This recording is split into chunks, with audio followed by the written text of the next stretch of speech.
In the city of Novas Roma, beneath the crimson sky, unrest simmered. The streets, once orderly, now echoed with cries of discontent. Torches lit the night, illuminating graffiti scrawled across marble walls. Statues of Emperor Magnus, once revered, were now defaced by angry citizens. Smoke curled from burning effigies as riots spread through the city, an empire built on order, now teetering on the edge of chaos. By day, the Senate appeared unified in their loyalty to Magnus. Draped in pristine white togas, they sang praises to the emperor's vision, hailing his conquests and discoveries as the dawn of a new Roman age. But beneath the surface, they whispered of betrayal. In secret chambers lit by flickering oil lamps, they schemed against him, feeding the citizens lies about their leader's supposed obsession with conquest at the expense of their welfare. These whispers turned to roars among the populace.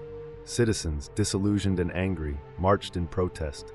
Businesses were looted, homes set aflame. Gladiatorial games were hastily organized to appease the mob, and for a brief moment the blood on the sand distracted the masses. But it wasn't enough. The unrest lingered like a storm cloud over Novas Roma.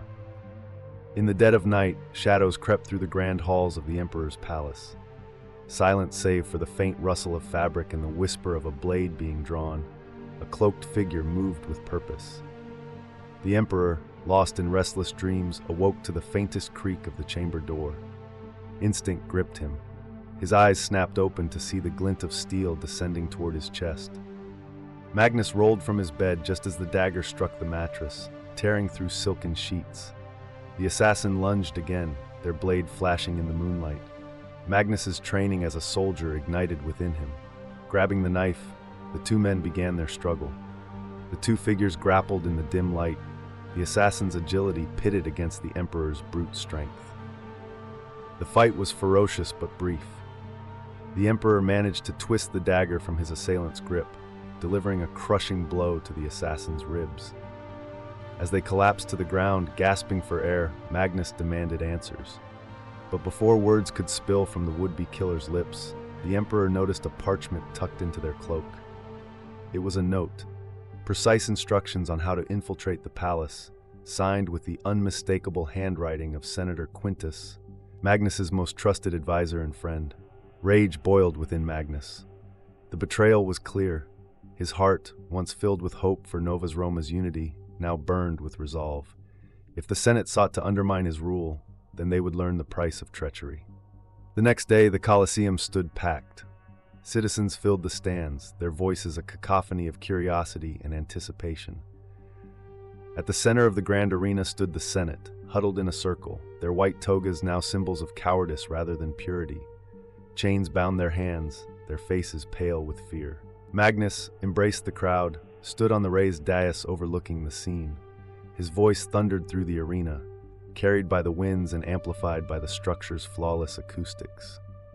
People of Novas Roma! You trusted me to lead you to greatness, to build an empire that would endure for millennia. But these men sought to shatter that dream. They have betrayed not just me, but you, the citizens of Rome.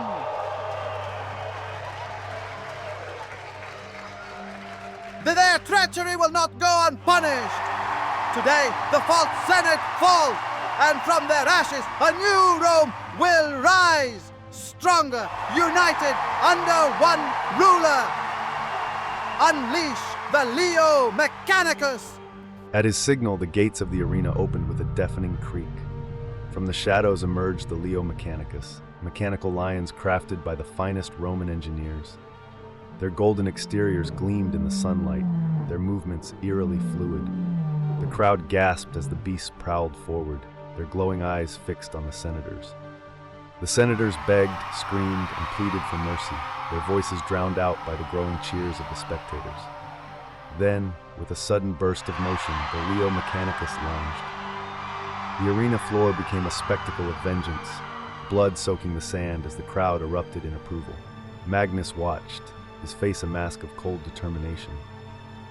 When the cries of the senators finally ceased, he turned back to the crowd. Let this be a lesson to all who would oppose the will of Rome. The Senate is no more.